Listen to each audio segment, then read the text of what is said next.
একজন ramp model হিসেবে শোবিজে পথ চলা শুরু করেন ঢাকাই ছবির আলোচিত চিত্রনায়িকা আইরিন সুলতানা। পরবর্তীতে নিয়মিত সিনেমাতে অভিনয় করেন তিনি। তবে শুধু মডেলিং ও সিনেমার কাজেই নিজেকে আটকে রাখেননি আইরিন, কাজ করেছেন বিজ্ঞাপনেও। তবে তার ক্যারিয়ারের বিভিন্ন সময়ে রাজনীতির শিকার হতে হয়েছে বলে জানান তিনি। সম্প্রতি দেশের একটি গণমাধ্যমকে আইরিন জানান, ক্যারিয়ারে অসংখ্যবার রাজনীতির শিকার হয়েছি, প্রতিটি জায়গায় পলিটিক্স হবে। এসব করে আসলে কি হয় আমি খুব স্বাভাবিকভাবে নেই যে এটা আমার ভাগ্যে ছিল না। এমন অনেকবার হয়েছে শুটিং শিডিউল থেকে শুরু করে সবকিছু চূড়ান্ত হয়েছে, কিন্তু শেষে গিয়ে জানতে পারলাম কাজটি আমি করছি না। আমাদের বেশিরভাগ ক্ষেত্রে চুক্তি থাকে না, আমরা পরিচালকের সঙ্গে কথা বলেই কনফার্ম করি।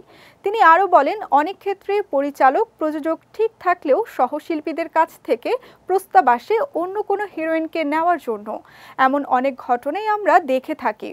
2008 সালের প্যান্টানা ইউ গট দ্য লুক প্রতিযোগিতায় সেরা হাসি পুরস্কার পাওয়ার পর থেকে বিনোদন জগতে কর্মজীবন শুরু করেন আইরিন সুলতানা। 2013 সালে ভালোবাসা জিন্দাবাদ দিয়ে রূপালী জগতে অভিষেক হয় আইরিনের।